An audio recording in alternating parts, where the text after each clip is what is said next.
The United Nations investigators have accused rebels, security forces, and their allied militias in the Democratic Republic of Congo of committing war crimes and crimes against humanity.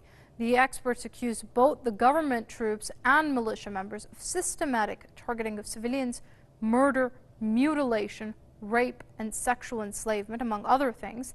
The UN Human Rights Council established the probe last year into the conflict that broke out in central region of Kasai. The violence erupted in September 2016 after government troops killed a local tribe chief who opposed the government. Thousands of people have been killed and nearly 1.5 million have been displaced by the unrest in the region. The Democratic Republic of Congo has been devastated by 2 regional wars and countless insurgencies since the mid-1990s.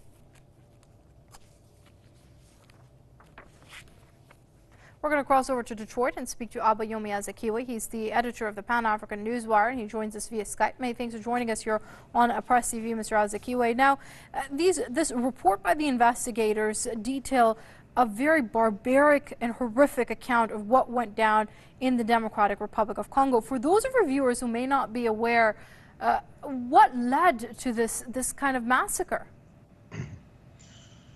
Well, the report focuses heavily on developments over the last 2 years in the Kasai region. There has been ongoing conflict between a pro-government and anti-government militias, which have taken on ethnic dimensions. As a result of the conflict, hundreds of thousands of people have fled into neighboring Republic of Angola.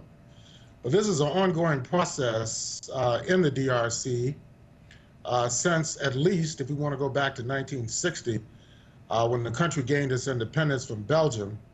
There was a concerted campaign on the part of the Belgian colonizers, along with the United States, that utilized the United Nations to systematically subvert the independence of the country under Patrice Lumumba. So this is a continuation of that process, which has taken on different forms over the last at least 6 decades. Right. So how does a country even recover from such a trauma? Well, it's been going on for not just since 1960. If we look at the Atlantic slave trade, this region of Africa was a center for destabilization and human trafficking. The onset of Belgian colonialism beginning around 1876. The country was owned by King Leopold II between 1876 and 1908, when it was formally colonized by the Belgian government. Millions of people died during this time period. So it's going to take a period of time going forward to rebuild institutions inside the country. It's a vast nation. It is minerally rich, and it has been a source of competition between various Western powers as well as regional powers. Okay, let's leave it there for now. That's Abayomi Azikiwe, editor of the Pan-African Newswire, joining us via Skype from Detroit. Mr. Azikiwe, it's always great having you with us here on Press TV.